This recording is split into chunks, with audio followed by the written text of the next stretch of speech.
Hello, and welcome to your course, Introduction to the Role of the Professional Taxi and Private Hire Driver.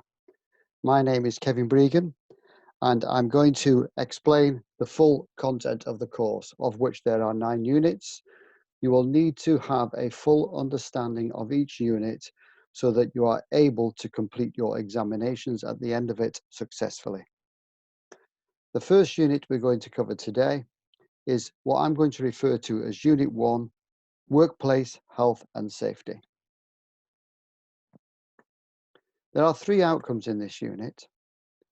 Number 1, know how to identify hazards and resolve hazards and risks to health and safety. 2, know how drivers can protect themselves and their customers from hazards and risks. 3, know how to respond to an emergency or an incident when carrying passengers for hire and reward. Outcome 1, know how to identify and resolve hazards and risks to health and safety. Once again, I'm going to split this into different components and go through each one individually. To start,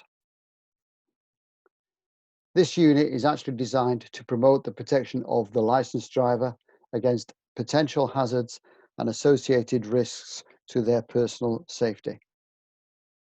This can be a dangerous job, and I'm going to talk through certain elements that are there to protect yourself.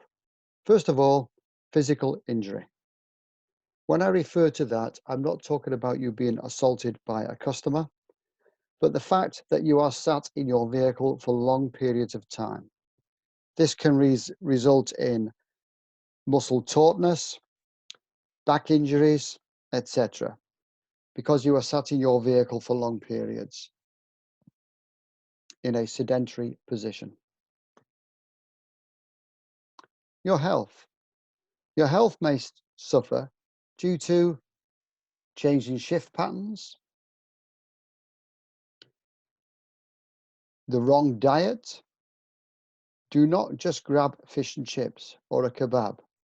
Try to stick to disciplined meal times and eat healthily. Always carry water in your car, particularly during the summer months. Also, there are pressures within the job. Pressures can lead to your blood pressure raising and heart attacks. Try to deal with pressure constructively. Get out of your car. Exercise. This will also help the physical injury side where your muscles are becoming taut. Take a 20-minute walk. This will relieve tension and stress and also exercise your muscles. The base can put pressure on you to get to jobs quickly.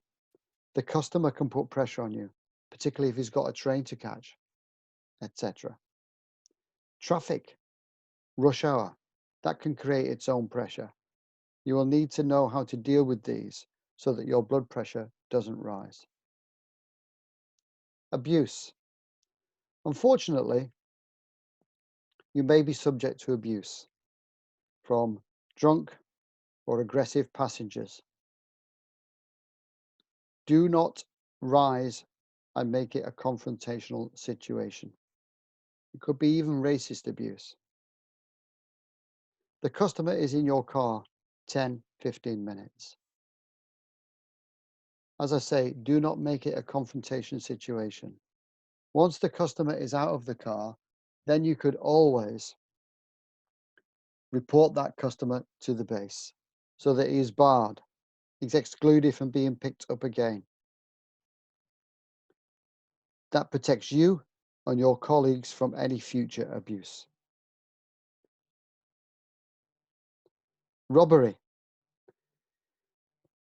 The job is still, in the main, a cash industry.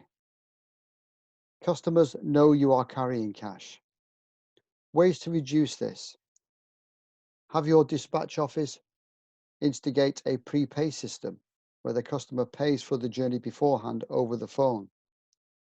There's apps on people's phones, particularly with Uber, where you can prepay. It may be, as an individual, you want to get yourself a credit or debit card reader so you can take payment in the car from the card. again reducing cash. Do not flash money about in front of customers, particularly £20 notes, etc. Whenever you have the opportunity, drop some money at home if you are passing or calling in to say good night to your spouse or children. Assault. Approach every job with your door shut. Try to recognize body language. If there's an altercation going outside a property, or if someone's not in a fit state to travel, do not pick them up. You have to think of yourself first, your health and safety, your personal health and safety. Should you pull off a job in that situation, inform the dispatch office that you've pulled off the job and tell them why. You do not want one of your colleagues going back to the same address to pick up someone in the same condition, because then they could be assaulted.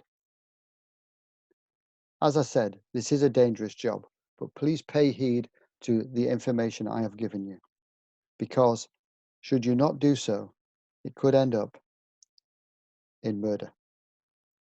And obviously, you don't want to become a statistic.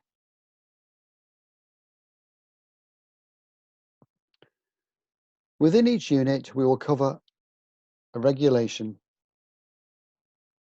or a framework set by the government. We are going to cover today the Health and Safety at Work Act 1974. Within that act, it states it's the duty of every self-employed person to conduct his or her undertaking, i.e. your job, in such a way as to ensure, so far as reasonably practical, that he or she and other persons who are affected thereby are not exposed to risk to their health and safety. What that is saying is that you as a driver, whether it be private hire or taxi, as a self-employed person, has a duty of care to ensure that your customers are not put at any risk. Health and Safety at Work Act 1974 is often referred to as HASWA, H-A-S-W-A. Within the course, we are going to cover many regulations and acts of Parliament: Road Traffic Act, COSH, Codes of Practice, COSH's Control of Substances Hazardous to Health, Highway Code, legislation regarding drinking and driving, alcohol, drugs, etc.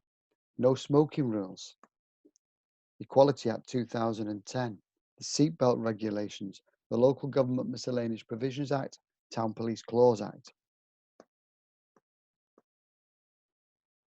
People who enforce health and safety. First of all, there are the health and safety executives. The health and safety executive would normally investigate when there's been an accident in the workplace, i.e. a factory, shop, kitchen, warehouse, whatever. The three main authorities that we deal with is one, your licensing authority, who have the power to investigate why an accident or harm has happened. The DVSA. The DVSA, Driver and Vehicle Standards Agency, will test your vehicle on behalf of the licensing authority so that it gets its plate and that vehicle is legal to work in as a private hire or taxi. They can also investigate why an accident happened. Was it the steering? Was it the tires? Was it driver error? And obviously, the police have the powers to investigate accidents too.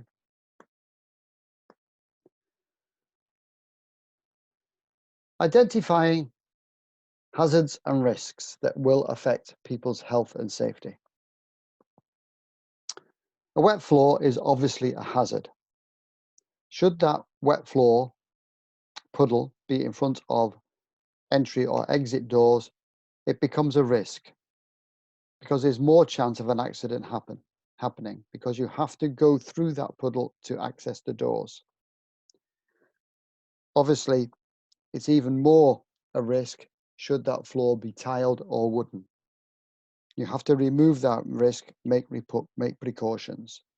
So to summarize, the difference between hazard and a risk is a hazard is a situation or occurrence that exposes you or your passengers to potential danger. The key word being potential. In other words, it could happen. Whereas a risk is the degree of probability, i.e., the chance of the hazard actually causing harm.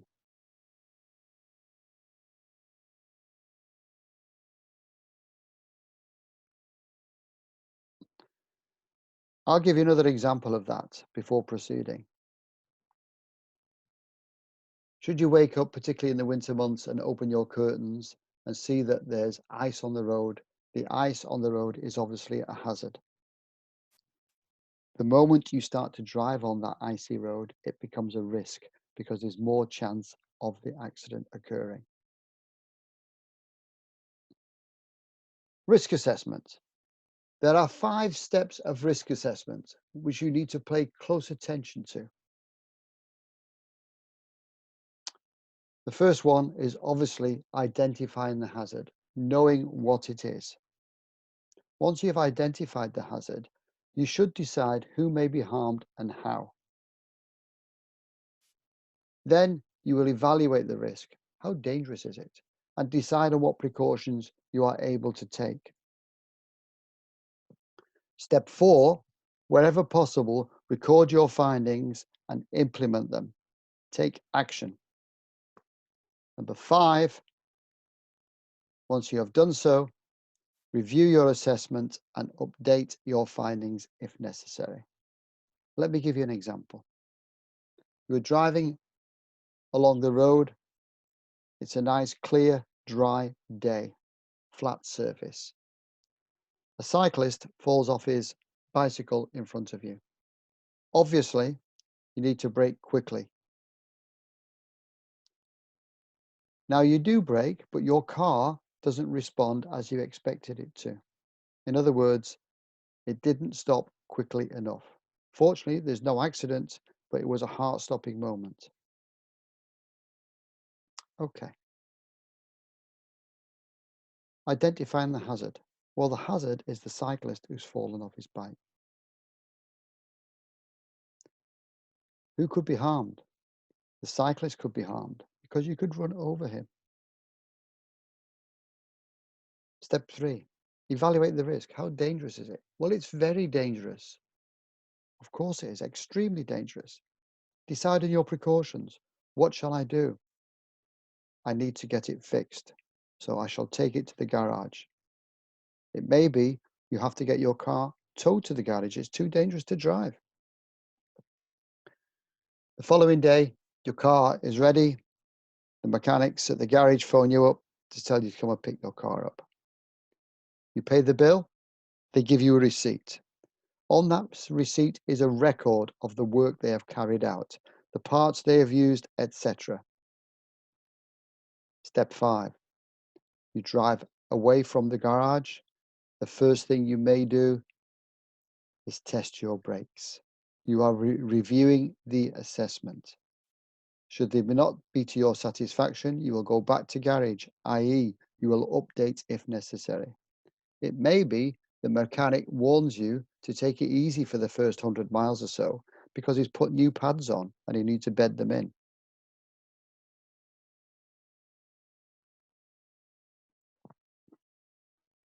Risk rating increases, in other words, there's more chance of an accident increases as the pressures of the job also increase. Timekeeping. I mentioned before that the dispatch office may put pressure on you. The customers may put pressure on you. Traffic volumes, very frustrating.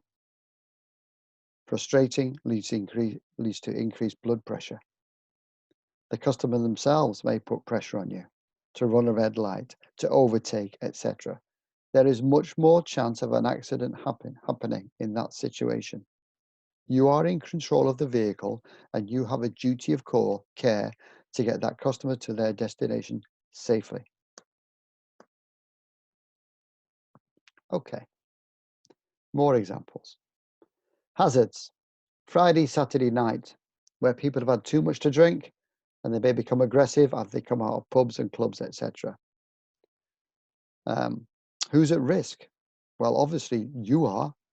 Your vehicle is, should they vomit in your car. And on a taxi rank, other people in the queue are at risk as well, because queue jumping happens a lot. So, step 3, evaluate. Train to be non-confrontational. Do not get into arguments. All drivers carry a mobile phone so you can contact someone in an emergency. Consider fitting cameras within the car, provided your licensing authority allows you to do so. That is a massive deterrent to unsocial behavior in the car. All private hire jobs are pre-booked through the dispatch office. Private hire driver cannot pick up off the street. The job has to be booked. That way as well, the dispatch office have a record of who ordered the vehicle and their mobile number. You may want to fit attack-resistant partitions or screens. You will see these particularly in hackney cabs, black cabs, where the driver is separated from the passengers in the rear of the vehicle. They're also available for saloon cars, but once again, your licensing authority would have to agree before you fit one. Record your findings and implement them. It may be that you notice there's always problems at a particular nightclub or pub where there's fights and aggressive behavior. Tell the base, tell the dispatch office, so they can stop picking up from that particular location to protect you and your fellow drivers. Step 5. It may be a few months go by and the particular pub or club that has been excluded from pickups have had a change of management. And there's security presence on the door or a police presence. And it may be that it is now safe to pick up. You have reviewed it.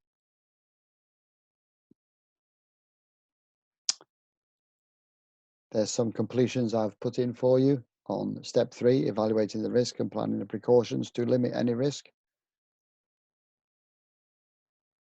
Consequences and duty of care. The law. A duty of care is a legal obligation imposed on an individual, i.e., in this case, you, the driver, requiring that they act towards others, your customers, in providing a standard of reasonable care while performing any acts, i.e., particularly driving, that could foreseeably harm others. If a person's actions do not meet this standard of care, then the acts are considered to be negligent, and any damages may be claimed in a lawsuit for negligence. In other words, A, you have a duty of care. Should you not take care and perform an act that could possibly or foreseeably harm others, you are considered to be negligent. If you are considered to be negligent, you may end up in court, i.e., litigation.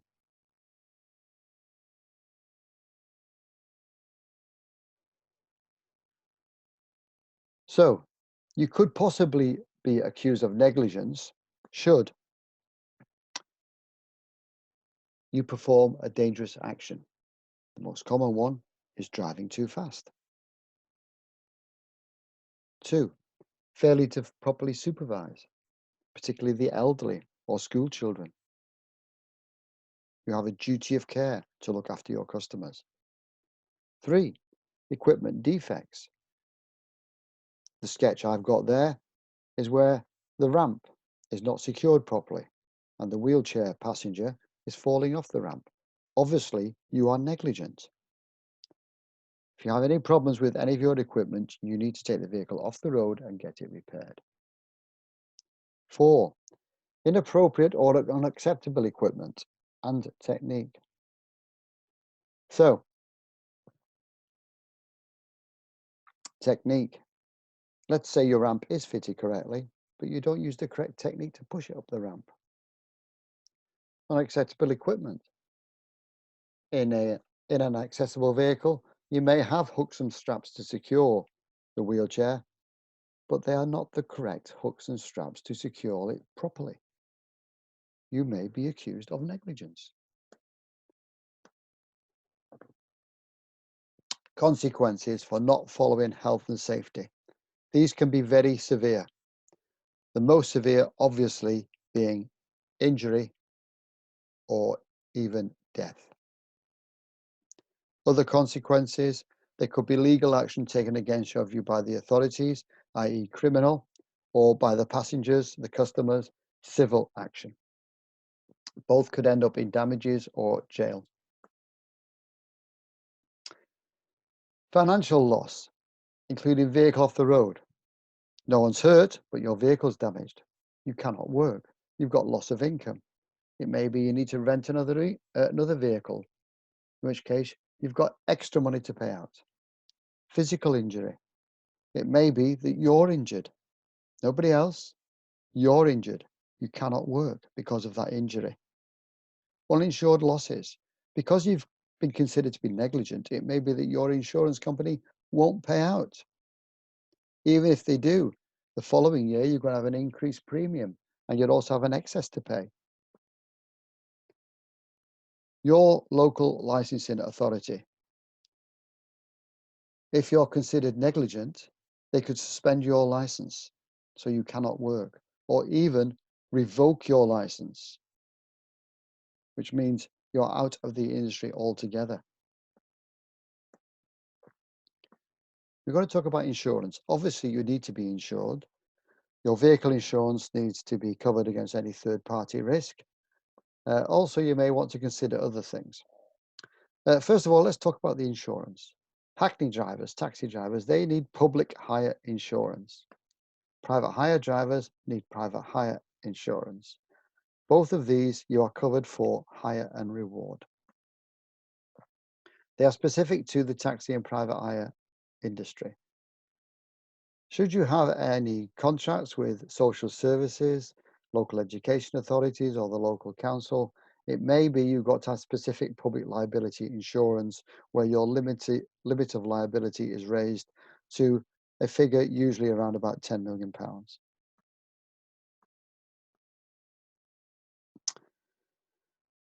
Your insurance policy could include breakdown and assistance, or you may want to take a separate one out with one of the companies that carry out breakdown and assistance. Fire and theft, legal expenses, normally included nowadays.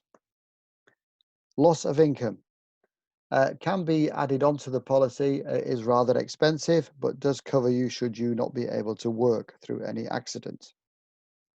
Windscreen and glass cover. So obviously I would recommend that you take out fully comprehensive cover to cover all aspects of the job.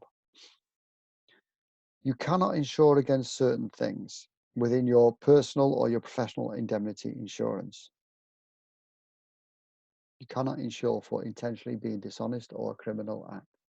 So for instance, if you was to sell drugs, for instance, and someone became ill or even died because of that, you are not insured. You're breaking the law. You're probably going to end up in jail. Secondly, claims of discrimination or sexual harassment, where someone's been very upset by the remarks you've made or the behavior you've had, and they do a civil claim against you. Claiming against bodily injury. Whilst you have a legal right to defend yourself, you cannot attack somebody. Or should you get the better of someone, take advantage of them while they're disabled and carry on with the assault. Insurance is expensive, particularly for new drivers. Always read the exclusions in your insurance policy, what you are not covered for. Cheapest is not the best.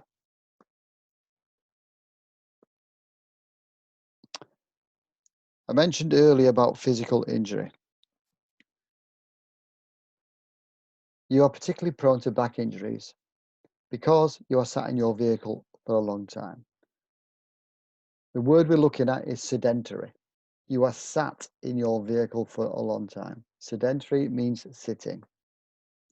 Your muscles and ligaments become taut and your fitness will suffer. So try and get out of your car as often as you can to stretch your legs. You can take your PDA, your personal digital assistant, smartphone with you, so you can do so. The job does involve lifting and maneuvering, particularly with luggage or an accessible vehicle with ramps and wheelchairs. Customers will expect you to give every assistance with their luggage and other items. Some loads could be quite heavy, some loads could be quite awkward.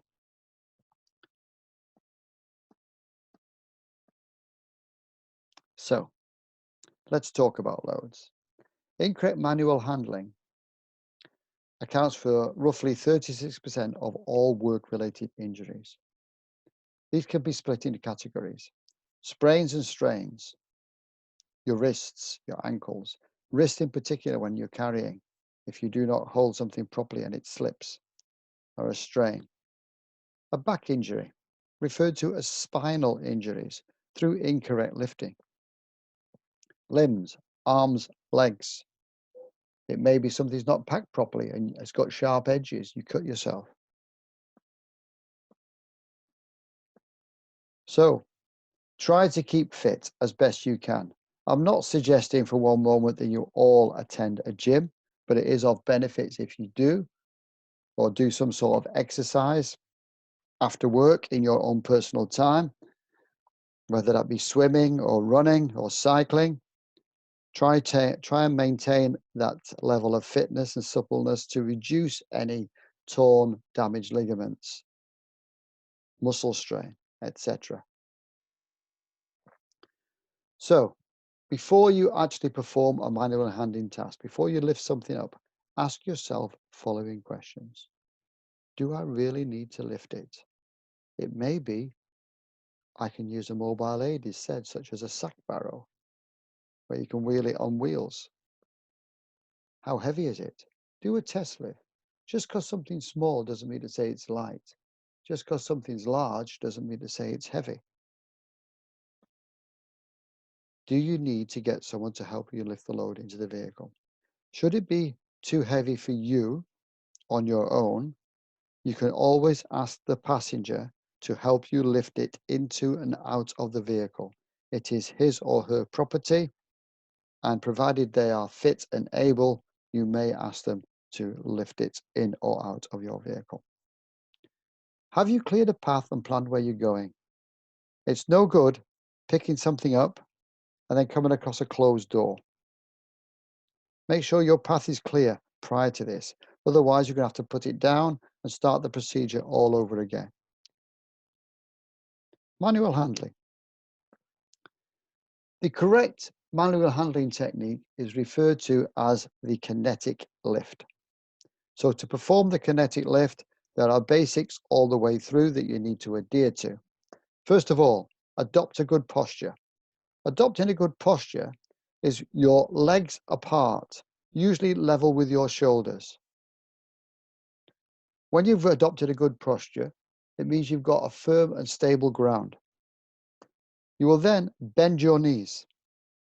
You will get a good grip of the item, keeping it close to your body, so there's no strain on the shoulders. You will stand, keeping your back as straight as possible.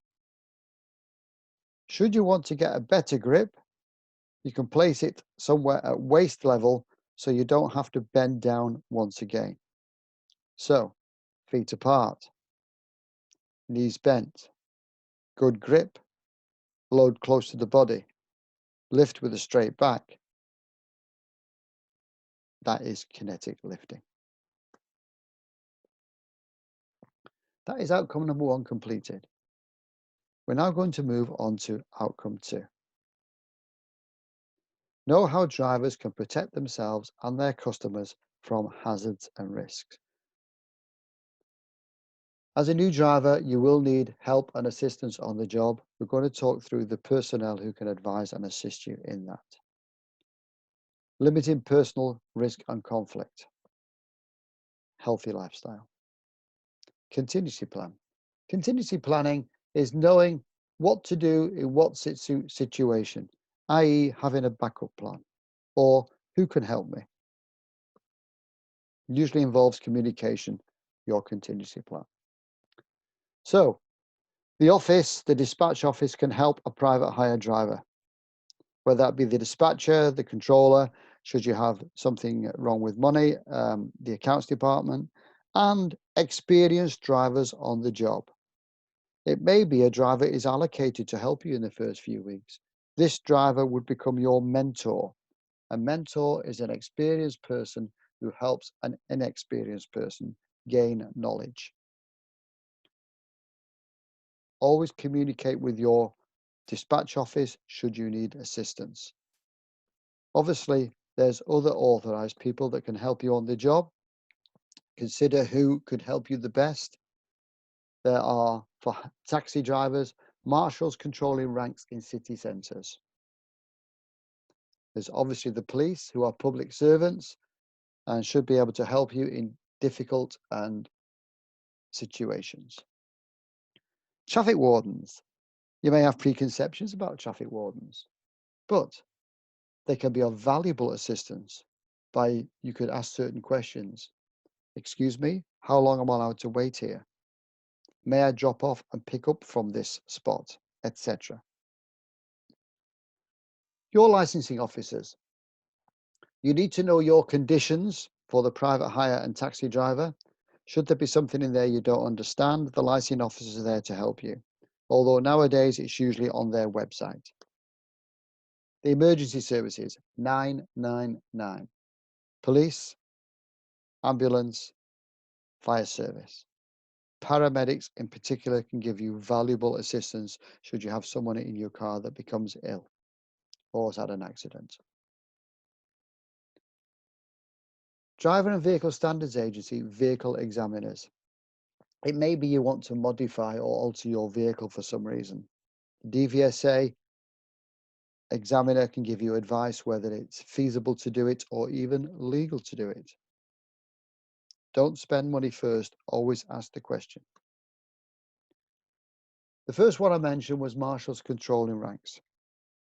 These affect the taxi driver, the hackney driver, and you will see them in city centres. What their job is: make sure no food or drink is taken into the taxi, so there's no soilage. Most of these marshals are Security Industry Authority trained, SIA trained, working to certain standards to protect the driver. As I said, no food or drink into the taxi. Any queues are managed and antisocial behaviour is discouraged. So if there's someone on the rank that is misbehaving or queue jumping, the marshal can actually stop them getting into the vehicle in the first place, once again, to protect the driver. People who are not in a fit state to travel are actually prevented from entering the taxi. So if someone is too drunk or is under the influence of drugs or is vomiting on the pavement, they are not allowed to get in the taxi. The marshal ensures that, once again, for vehicle and driver protection. On the rank itself, they will check that only licensed and reputable hackney carriages are on that rank. There are no domestic vehicles, there are no private hire vehicles, and there are no hackney or taxis from other authorities on the rank.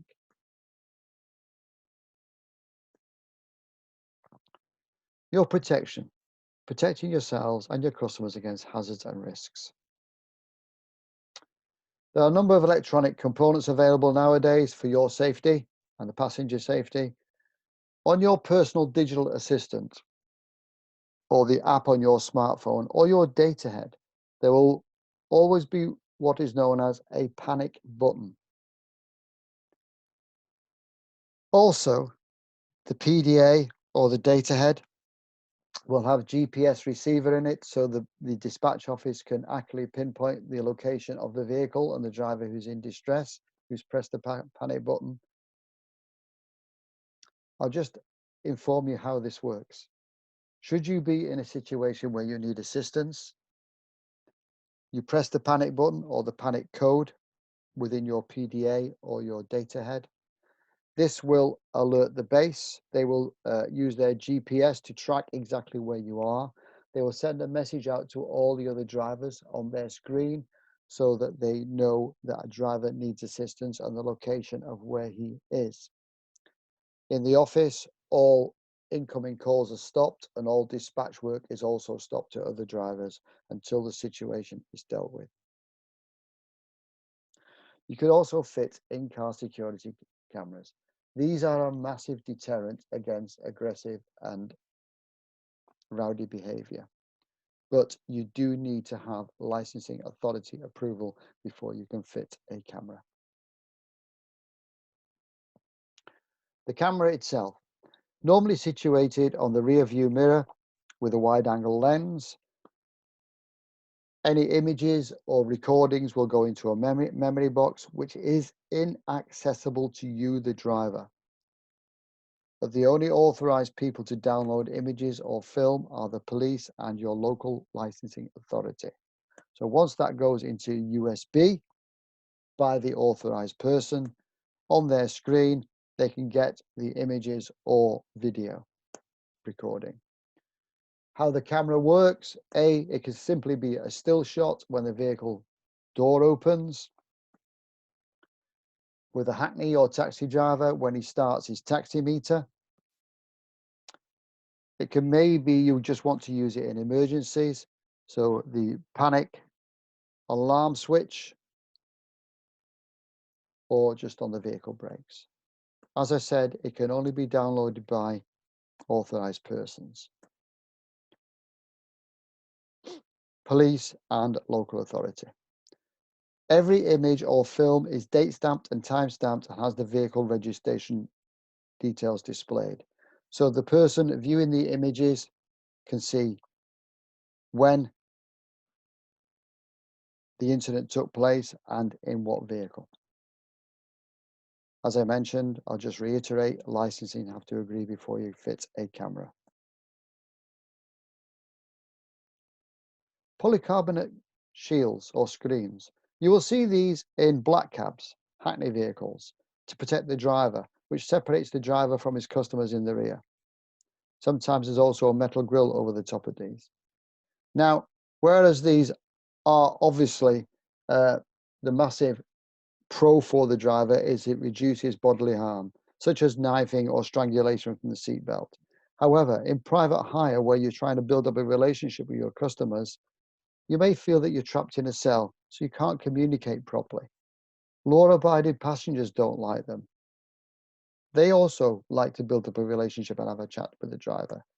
Conversation can be more difficult, particularly with the elderly if they're sat in the rear of the vehicle. I mentioned earlier regarding robbery, don't flash the cash, as I said. So it may be you want to get a magnetic card reader to read a debit or credit card.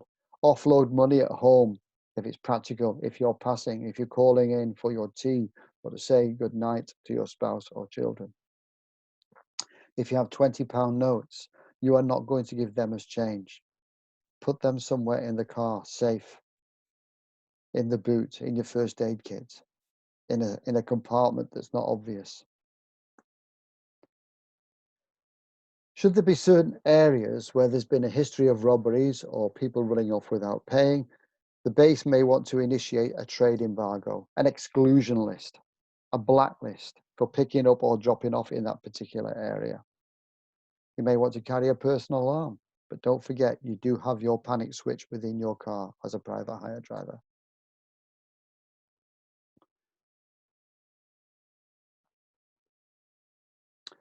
Always recognize body language.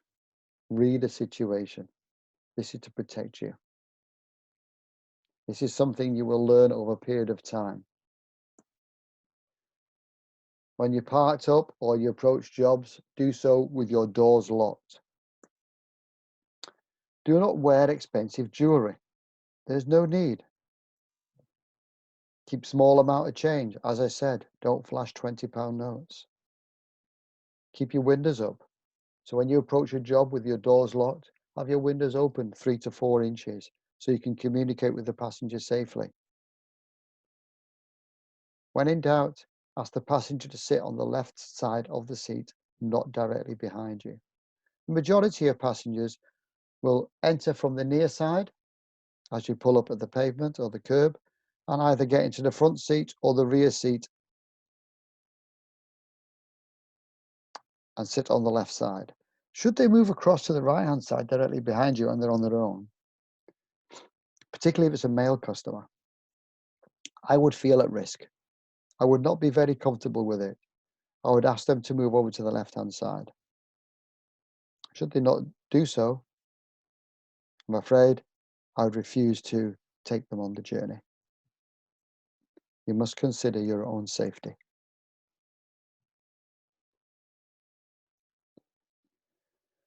Know the busy areas in the area that you work, the CCTV areas, camera surveillance points. A good spot is filling stations, for instance. Should you want someone to get out of the car, do so where it's busy, do so where it's being recorded, not down a dark country lane. Keep a spare set of ignition keys so you're not locked out of your vehicle. Do not drive into alleys or back lanes. Get a destination off the customer so you can use your professional knowledge to get them to their destination. When you start taking directions from a customer, they could take you down somewhere that's quite secluded and dark. That is cul-de-sac so you can't get out quickly, where they've planned to attack or rob you. Try and stay in your vehicle. It's your protective shell. Do not carry a weapon. If you carry a weapon, such as a cricket bat, for instance, you may be tempted to use it. Avoid confrontation at all costs. Should you be attacked or robbed, write down as much detail about the assailant as soon as possible. Your memory is fresh. Once you may go into shock where your memory is a bit blurred and you can't remember certain details.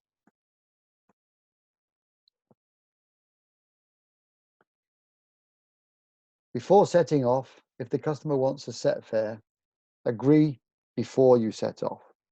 Should you just give them the price at the end of the journey, that way maybe an argument takes place. Use your horn or lights to attract attention if you are attacked.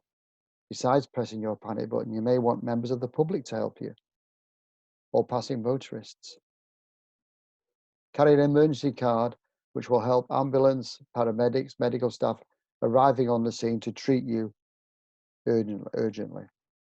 So a medical card, for instance, have your name on it, your address, emergency contact, name and phone number, date of birth, blood type, very, very important should you need some sort of transfusion, your doctor's name and address and contact number, any allergies you may have, particularly to medications, any medications you are taking at the moment, any medical condition you might have, such as diabetes or heart condition. Do you wear contact lenses? Date of your last tetanus, very important again. This will help a paramedic arriving on the scene. I'm going to go through 5 different situations, explaining it one way. The first situation I've put down as I win, you win. So let me give you an example. You're using the meter. At the end of the journey, the fare comes to £15. Politely ask the customer for £15. Their response is, that's a bit expensive. I normally pay about £12. Now, there may very well be a reason why the fare is increased today. Roadworks, etc., whatever. So you politely explain to customer the reason for the increased fare. For instance, oh yes, I recognize you. You're a shift worker. I normally pick you up at 8 o'clock in the morning. It's now 2 o'clock in the afternoon, where there's less traffic about. So in the rush hour, it is dearer. So this morning at 8 o'clock, that is why it's £15. 2 o'clock, where there's less traffic, is £12. The customer accepts your explanation and willingly pays the £15. There has been no confrontation. That is the point, because you have politely explained and your customer is a very reasonable person. That is known as collaboration. The second situation, I bend, you bend. So once again, you ask for the £15 that's displayed on your meter. And once again, the customer questions why the increased fare. So you explain, well, we encountered roadworks today, which held us back a little. And so the journey took longer. That's the reason for the increased fare. The customer may very well say, well, the roadworks are not my fault. And you realize the roadworks are only temporary. So to appease the customer, you may say, I'll tell you what I can do for you. If you like, I can meet you in the middle, £13.50. As soon as you take that type of action, the customer appreciates that what you are doing and realizes you don't really have to do it, legally have to do it. Takes a different approach and actually may thank you for your recommendation. This is known as compromising by reducing the fare slightly. I lose, the driver loses, the customer wins.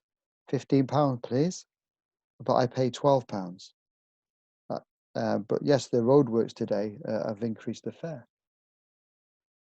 I'm a regular customer. I use you every morning going to work, every afternoon coming home from work, and at weekends when I go out with my spouse.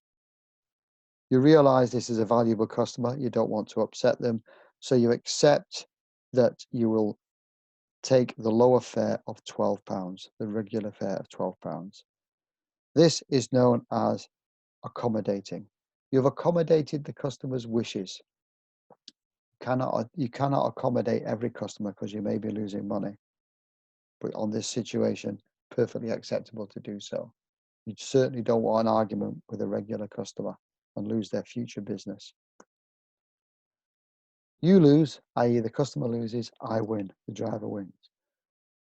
By the initial conversation when you pick the customer up, and it may be from a train station or somewhere such like, you realize that they're not familiar with the area. So when they ask you how much the fare may be, you may say to them, I'll tell you what I'll do for you. I won't use the meter. I'll give you a set fare of £15. When you know for sure that the fare is normally £12, you are ripping the customer off. This is illegal. It is against your licensing conditions because you're not charging the standard company fare or the standard published fare if you're a hackney or taxi driver. That is known as competing. Lastly, I've mentioned already you want to avoid confrontation. You lose, the customer loses, I lose, the driver loses. So picture this, £15 please. I pay £12, but my meter says £15. Yes, but I always pay £12. I don't care what you always pay. My meter says £12 and you're not getting out of this vehicle until you pay me £15. The customer refuses to pay the fare. You get more angry. The customer gets more angry. What you've done, you've avoided sorting the situation out. So confrontation happens. This unit is about safety. Always try to compromise with the customer. They are usually willing to pay a slightly increased fare, and it avoids any confrontation and any argument, and also keeps the loyalty of that customer.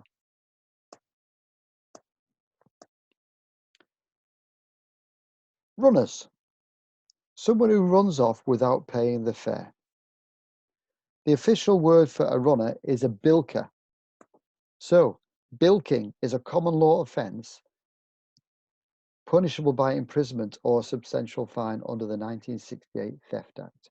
It used to be a civil matter, but was incorporated into the Theft Act, and the person who runs off is regarded as a criminal and will have a criminal record. That's knowing in advance they're not going to pay for the journey at all. They're just going to run off without paying you. It's theft. It's like someone going into a shop and taking money out of the till. As regards safety, never ever chase after a runner. Give as many details as possible to the police and to your dispatch office and even to licensing. It may be the information you give to the police helps them find that customer so they can demand a fare or even arrest them. But certainly with your base, they can bar that customer, his mobile number, his name, whatever, so that he doesn't do it again to you or your colleagues. Do not chase after bilkers. So, to summarize, stay in your vehicle. It's your shell. If you do have to get out, stay close by so you can get in quickly in an emergency. Respect the individual's space. We all like a little space around us. Should you take a few steps forward so that you are face to face with the customer, that in itself is confrontational. You are putting yourself at risk too from a retaliation from the customer. Keep your hands in front of your body. In some cultures, it is etiquette to place your hands behind your body. However, the customer may think you're going for a weapon, a concealed weapon. When your hands are in front of your body, have your palms open. Do not clench your fists in an aggressive manner. So, palms open in front of your body. Speak calmly and allow any verbal venting from the customer, the individual. Let him call you all the names under the sun, which may very well upset you, but don't physically harm you. The old adage was, sticks and stones will break your bones, but words will never harm you. Avoid overreacting.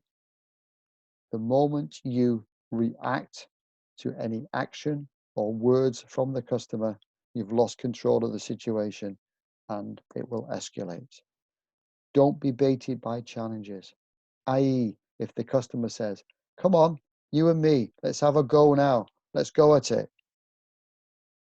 Your response is calm, hands in front of the body. I'm only doing my job.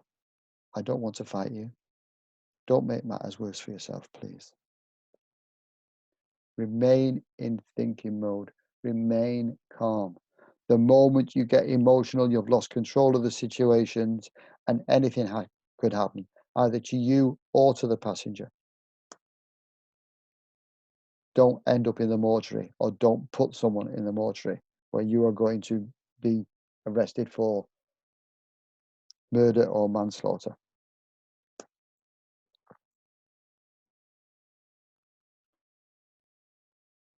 Limiting personal risk and conflict. Some of these situations demand that you walk or drive away. This is for your safety and perhaps even passenger safety or even bystanders on a rank. These are situations where the stake is not high. The fare is a cheap fare. It's a couple of pounds. It's not worth arguing over and putting yourself in a situation where you're at risk. You haven't got time to deal with it because it's a particularly busy time of the evening and the dispatch office are putting pressure on you to get on with other work.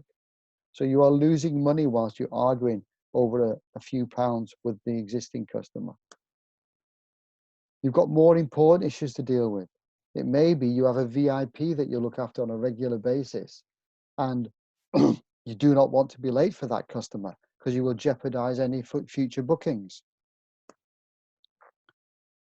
You see no chance of compromise with the customer. You're dealing with a hothead.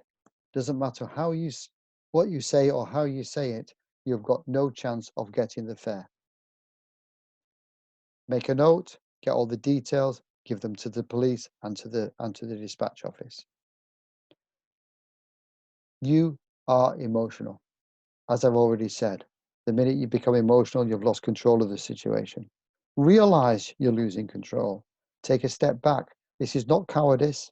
This is common sense. Step back from the situation and leave. This is particularly true nowadays. You cannot guarantee a police response because of police cuts. This is particularly true in rural areas. So get away from the situation, report it to the police later. No jobs. No jobs can be very frustrating. This is where you turn up and the customer's not there. You've wasted time, you've wasted fuel, you've lost money. Should you get frustrated, this causes stress. It can be a combination of things as well. Other things may have happened on the job. You may have had a long shift where you're tired, you have fatigue. It affects your concentration.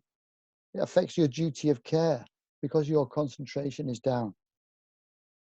Also, could increase your blood pressure. You could suffer a heart attack.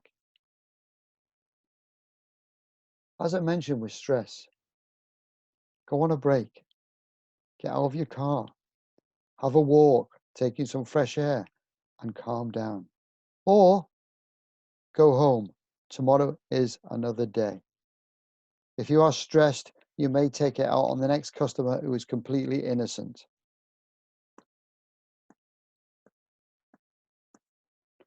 The elderly. We're all going to get old one day, so please have respect and exercise patience when you're dealing with the elderly. They will naturally take more time to get in and out of your vehicle. Help them to do so. Do not rush them. Duty of care.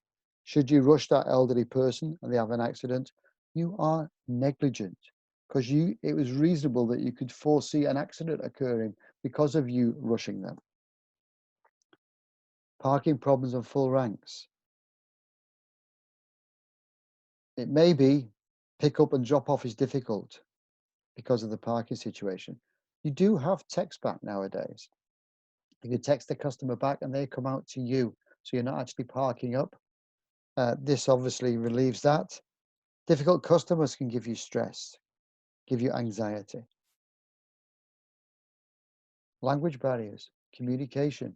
Should you not understand what the customer says, take them to the wrong destination, for instance, a misunderstanding will certainly cause confrontation.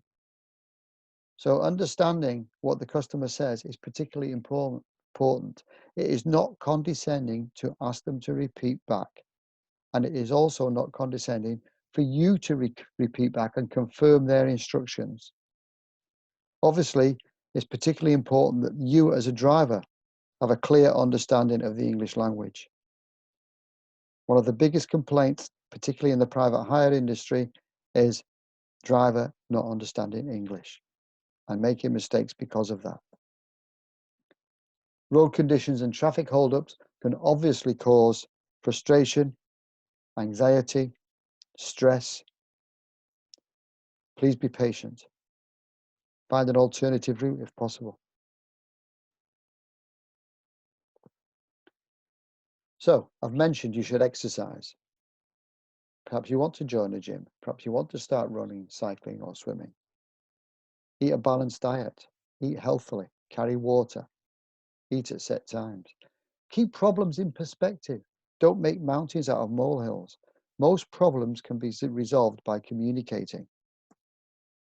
Make sure you get enough sleep. It goes without saying, because of your duty of care, you have to be safe to drive. Lose weight if you're overweight. It's medically proven that people that are overweight, their response times are slower. So they're not just more physically lethargic, they're also more mentally lethargic. Don't leave it until your compulsory medical. Medicals. Between the age of 45 and 65, you have to have a medical every 5 years.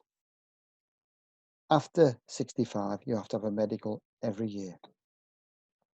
Some local authorities may change these under the Local Government Miscellaneous Provisions Act, but that is the general rules in England. If you have underlying health problems, contact your GP. Contingency plans, backup plans. Know what to do in every situation. So, ask yourself, what would you do in an incident or emergency? Or who would I contact to help me? If you can deal with yourself, how would you deal with it? So, I've got a list there that you can complete.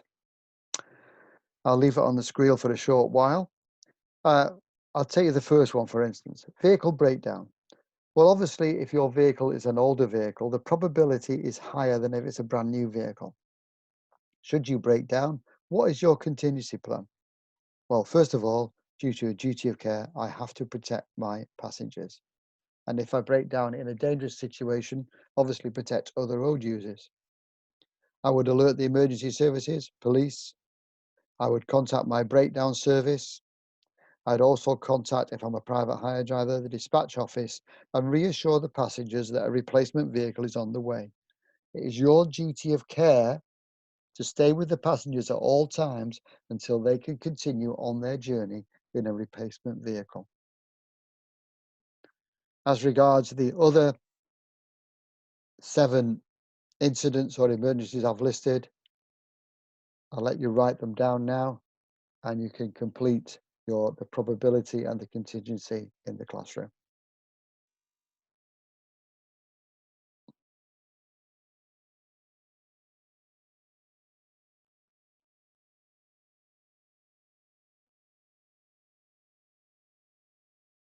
Okay, to continue.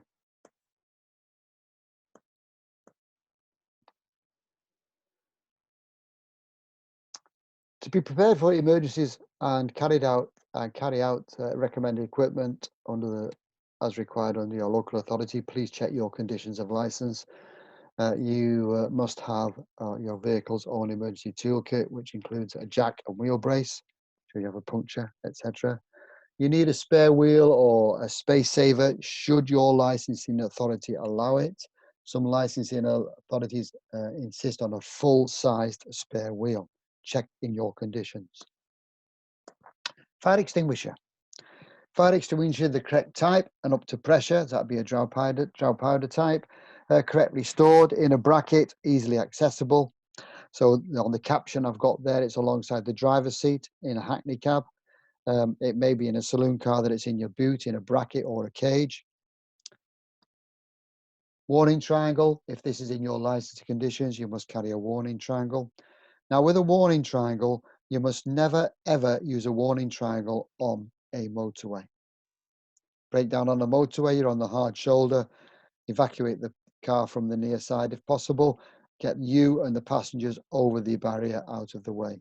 A warning triangle should be placed 50 paces behind your vehicle on a road but not a motorway. 50 paces, for your information, is between 43 and 46 meters. A first aid kit. Should your licensing conditions say so, you have to have a first aid kit in your car, and the contents of which they will also list in your licensing conditions. The first aid kit, even if you are first aid trained, is for your own use only. You do not treat passengers. High-vis jacket. Once again, if it's in your licensing conditions, a high-vis jacket is a very useful item to have with you in case of an emergency or breakdown.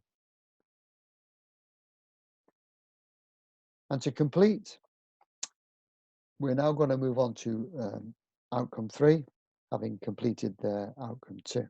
I hope you have a full understanding of that, because now we're going to move on, as I say, to outcome 3. Outcome 3, know how to respond to an emergency or an incident when carrying passengers for hire and reward. Safety and welfare of your customers. It is your duty of care to ensure the welfare of your customers and the safety of your customers. Incidents and emergencies that may arise whilst you are working. So, if you are presented with a passenger in an emergency, you should empathize with that passenger, respond in a positive and caring way, reassure them so that they trust you to deal with it. So, always inquire about their customers' welfare. Simple questions.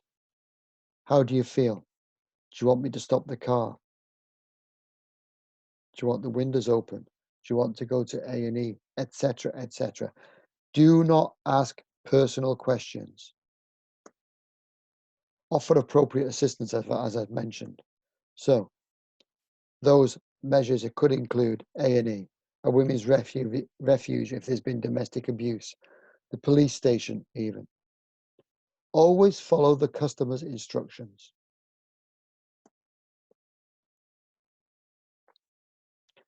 So, assessing a customer who is unwell. As I say, do not ask personal questions, but ask general questions. What do you feel like? Are you in pain? Are you too hot?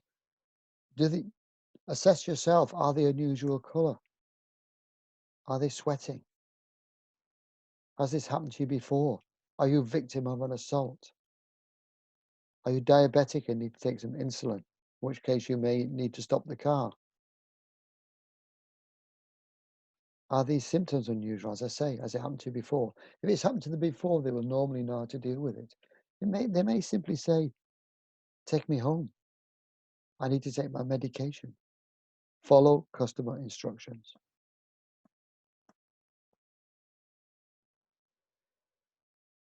So, identifying and helping victims of violence and people in distress may fall upon you, the taxi or private hire driver. Anybody that is distressed, once again, empathize, put yourself in their position.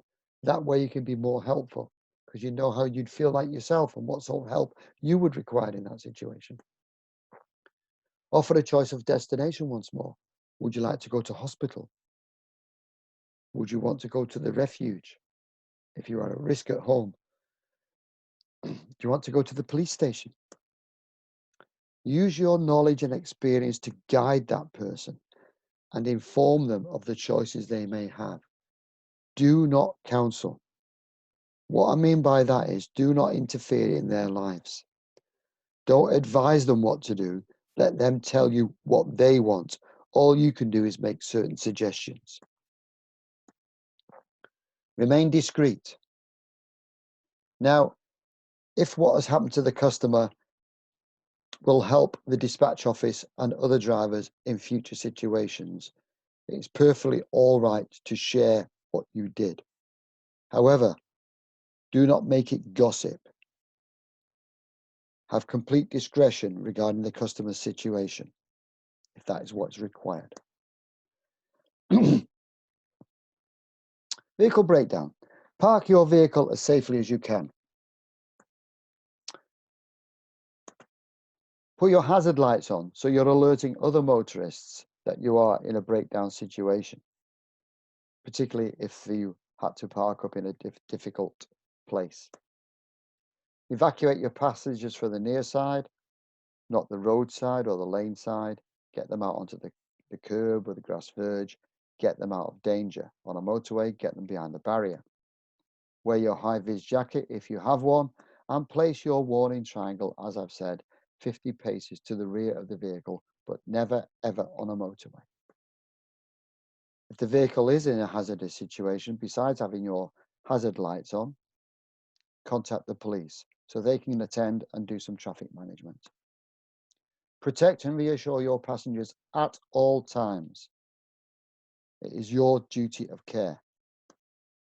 Contact the dispatch office, wait with the passengers, look after their welfare until the replacement vehicle arrives so they can continue on their journey. Incidents and emergencies.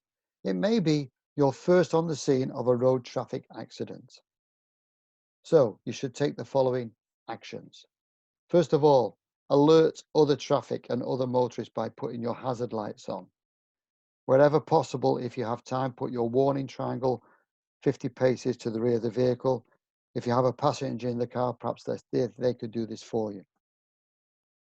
Check for any naked lights or fire sources, that no one is smoking. Petrol fumes in particular will ignite quickly in that situation. Telephone 999, giving full details of the emergency services you require, whether that be fire, police or ambulance. Make sure your flashing hazard lights can be seen. Do not jump into the roadway waving your arms about. That could be seen as a threatening situation to other motorists. So don't confuse other motorists by doing so. Switch off your engine. Should the person involved in the vehicle that's involved in the RTA be incapacitated or unconscious, switch off their engine too. It's another ignition source that could ignite fuel fumes.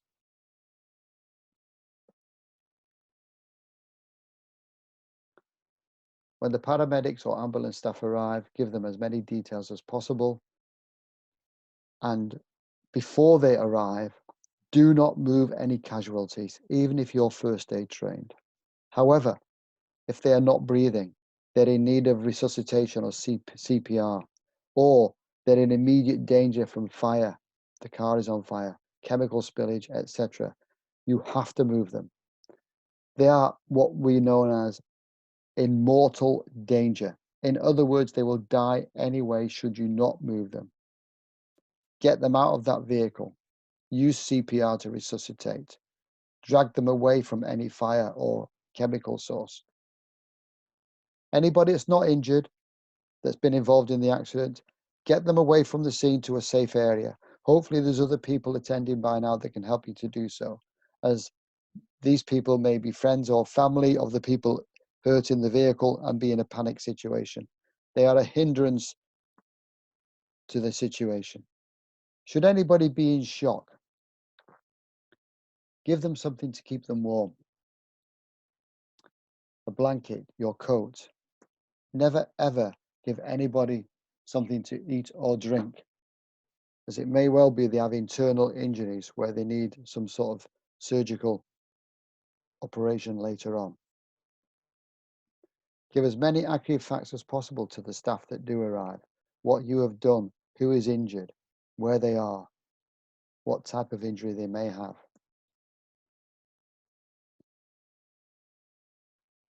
That caption there is the recovery position.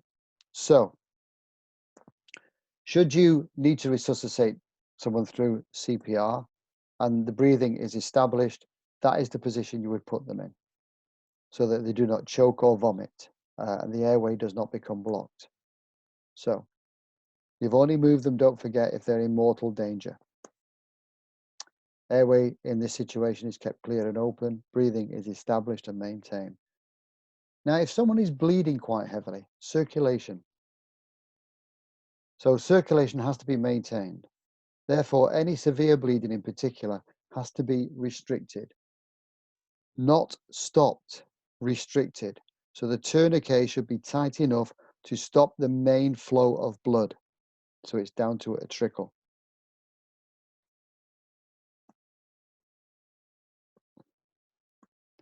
Thank you for listening to me today. I hope you have a complete understanding of the 3 outcomes we've covered in this unit, workplace, health and safety. Good luck with your examination. Thank you.